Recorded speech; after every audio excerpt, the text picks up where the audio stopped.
Okay, continue with the Rambam's laws of Mashiach, and we begin now chapter 12. Chapter 11, as we described in the last few classes, is essentially a description of the halachic definition of Mashiach himself and his responsibilities, and our responsibilities towards the Mashiach. In terms of the halachic definition of Mashiach itself, as we elaborated and explained at length, the essential definition is the restoration of Torah observance to its fullest. In order for that to happen, he needs to bring the Jewish people back to Israel. He needs to inspire the Jewish people themselves to serve Hashem. L'chazik bitka, to strengthen the breaches and the laxities in Torah law. Rebuild a temple. Reinstate the Davidic line. Reinstate the high court. All of the laws that the Rambam described in the last 14 books, which these are the last two chapters of, come to their completion and wholeness, if that's a word. Their wholesomeness, no, not the word. Their totality. They come to their totality, they come to their fruition, they come to their ultimate fulfillment in the Messianic Era. And that's essentially Mashiach's job, is to make that happen. In terms of our obligations toward Mashiach, we had number one, to believe in him. It's one of the 13 principles of faith, listed elsewhere by the Rambam. And here the Rambam writes that anybody who doesn't believe in him is denying not just the prophets, but denying Torah itself. And then he adds an interesting line, which means not only does one have to believe in the idea of Mashiach's coming, but one also has to await his arrival. That's essentially what we learned in chapter 11. From there we got into discussion on false messiahs, legitimate attempts at Mashiach, and that they all are part and parcel of the process the world has to go through to get to this point in history. Now in chapter 12, the Rambam describes the era of Mashiach itself.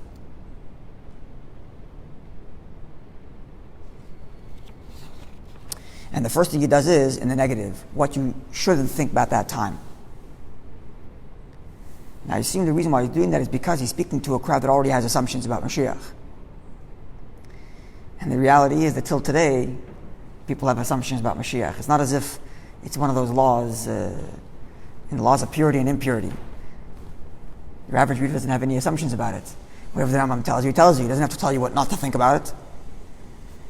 But I'm imagining when it comes to Mashiach, people have assumptions. This expression that the Rambam... I'm sorry?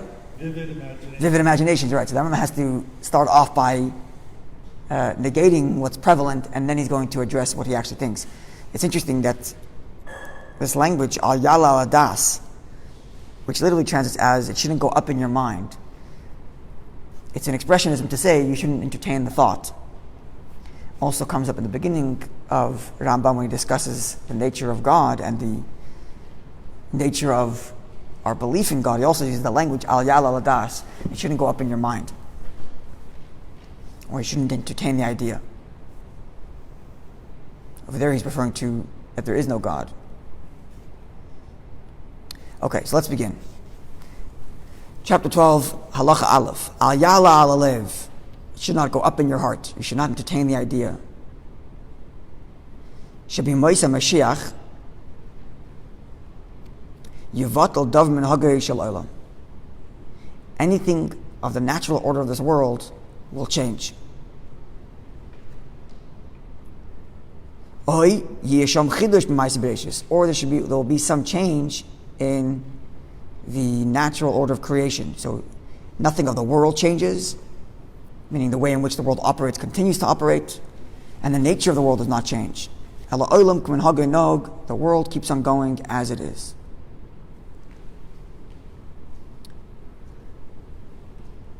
Before we go even further, you can see on the bar on the left-hand side the Hasagas Harayvit, Rabbi Avraham ben David's commentary. And over there he disagrees and quotes a verse where God says that God will get rid of wild animals from the earth. Every line in this whole thing has endless discussion. Why pick this verse? Why pick that verse? And what? But anyway, I'm just pointing that out because this idea that there's nothing in this world going to change is a matter of dispute. It's a matter of dispute in the Talmud, and it becomes a matter of dispute in Halacha as well. And the Rambam is of the view that nothing changes between now and the Messianic era. And then Rambam continues. Possession of Rabbi Yeshaya, and that which it says in Isaiah, that a wolf shall lie down with the lamb, and a leopard, yearbuds, and a leopard will lie down with a sheep. Mashal v'chida. These verses are not to be taken literally. They are inyan hadavar. The matter is, that Jews will live securely in Rishay Akum along with the wicked of the nations, who are compared to wolves and leopards. So the wolf lies down with the lamb is the Jew, the wolf is the nations of the world. And Shenemar, he quotes a verse which says, Zev arvos yishadadem v'nemar shekad al reim. It's a verse elsewhere which describes wolves and leopards watching the cities and watching their dwellings. Now, it's obviously not actual wolves and leopards. It's a reference to the nations that are watching these, that are guarding or laying siege to these cities. So here you see that the nations that oppress the Jewish people are referred to as wolf and leopard, and therefore when the verse in Isaiah says that the wolf shall lie down with the lamb, it's a parable, metaphor for the Jewish people living securely with their neighbors. And everyone shall return to the true, das is often translated as religion, the true faith. There's a big discussion as to what this means and where this terminology comes from. It's not das Yisrael, it doesn't say the Jewish faith or the Jewish religion, das emes, the true faith. First of all, where does this terminology even come from is a matter of discussion, and what the Rambam means is a matter of discussion. But presumably it means faith in one God. As opposed to doesn't necessarily mean that they're all going to become converts to Judaism. Right? Okay. V'lo yigzalu, and they won't steal, v'lo yashchisu, and they won't destroy. Ela yochul davar hamutar b'nachas Yisrael, they will eat that which is permissible to them, peacefully and harmoniously with the Jewish people. Permissible food, I don't think here means kosher.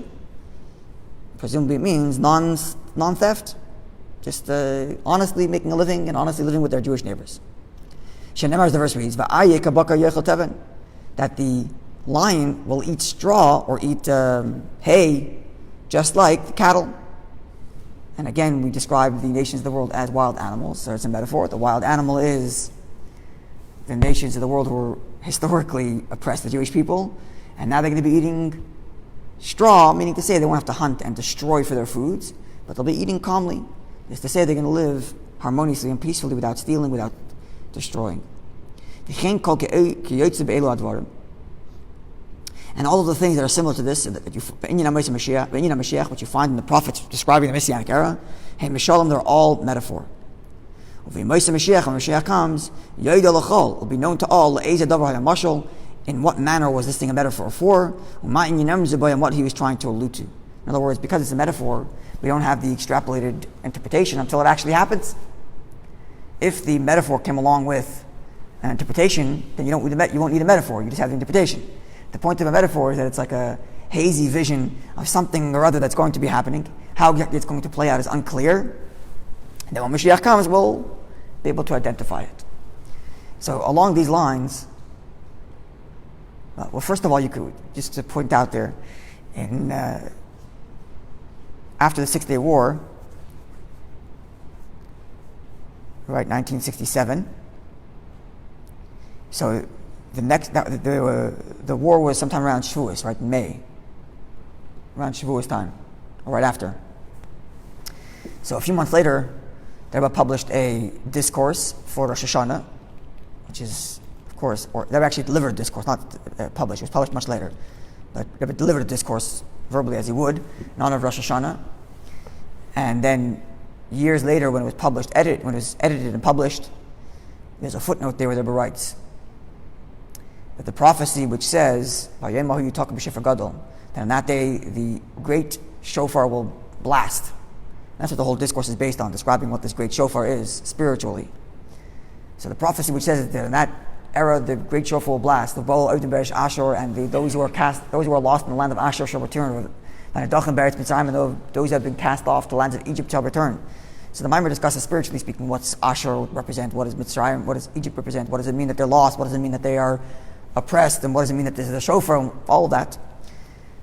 But Rebbe concludes, Rebbe puts in a footnote there, that this idea of a shofar blasting and bringing Jews back, that prophecy already began to be fulfilled through the 6-Day War, beginning specifically. The 6-Day War was such a monumental event that had awakened within the Jew all over the world a Jewish pride, a sense of being happy and proud to be Jewish, and it really began the Baal Tshuva movement that we're still living in today. So, in that sense, it would seem that was taking this verse not as an actual shofar blowing in the sky, causing people to come running, but rather events are happening in the world that are so dramatic that they cause the Jewish people to start to wake up and start to return. It's a pretty amazing thing there, but it's saying that this prophecy has already began to be fulfilled. So along those lines, one can look at the world around us and find things similar to this. I think the United Nations will change their ways of thinking. I think they're going to remain irrelevant. So along these lines, one can think about the world around us and find, not too difficult, without too much difficulty, find such happenings that would match these metaphors. For example, this is the easiest of them all. The prophet says we're going to fly to Israel on eagle's wings. If you were a prophet 2,500 years ago and God showed you an airplane, how would you describe it? What do you say? No one's seen an airplane. What do you say? So you say eagle's wings. It's a metaphor for something like that. I have no idea if this is true. Right? The Rambam says when it happens, we'll know. But it seems pretty clear. Right? And then there are other things which are also like that. For example, the idea of no more sickness. Right? And this gets to the dispute as to whether or not anything's going to change in the world or not. Will the natural world change? Those who are arguing, yes, it is going to change. There is going to be drastic change, all these miracles. And now I'm saying nothing's going to change. You can kind of see a hybrid between the two. And that's the world has naturally progressed to such a state that is radically different from the way it was 500 years before Mashiach came. And that's the world we're living in right now. One could look at the world around us and say, no miracle happened. The world just naturally evolved to the point where you have vaccinations and you can avoid sickness. One could say that. Or one could look at it and say, what do you mean? This is a radical miracle. Look what's going on here. They have this thing you can take and you avoid a sickness? It's unheard of 100 and something years ago. And if you're going to get into even more futuristic stuff, like they call it, the name slips my mind, but it's essentially what they do is this is a real thing. They're actually testing this. There's already a case in China where they did this to somebody, where they find the gene code that allows for certain sicknesses, and early on in pregnancy, or maybe even before, they manipulate the gene code and delete the sickness. Just completely delete it. And it sounds crazy, but this is actually happening currently as we speak. A lot of other amazing stuff that are being done. They're harvesting human organs, literally inside of animals, using DNA. You can print new arms and new legs. These are things that if you want to, you can look at it and say, the world evolved. Okay, that's all natural.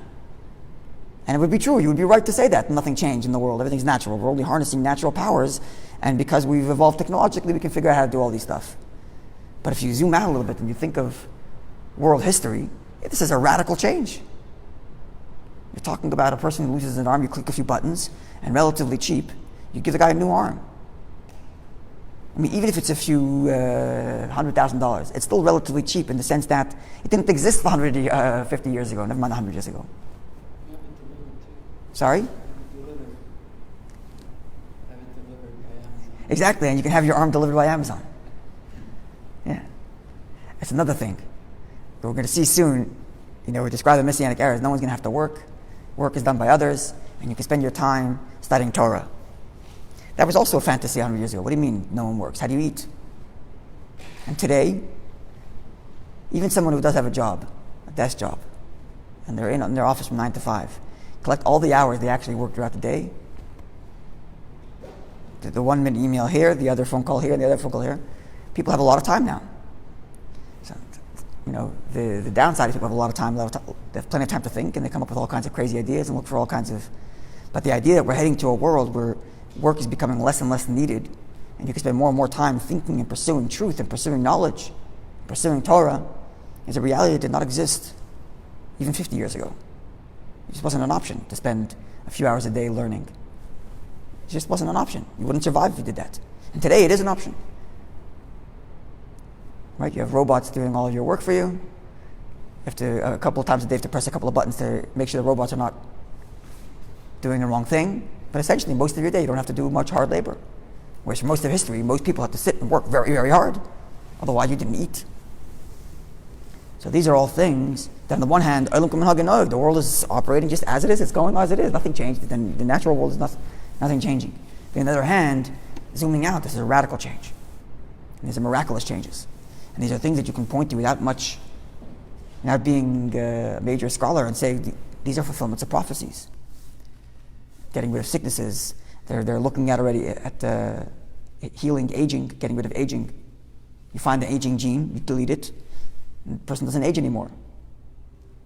Even at this point right now, it's a question of money and a question of dexterity and a question of a few things. But theoretically speaking, if a person didn't have, God forbid, a mental illness, then there's no reason that their body should stop.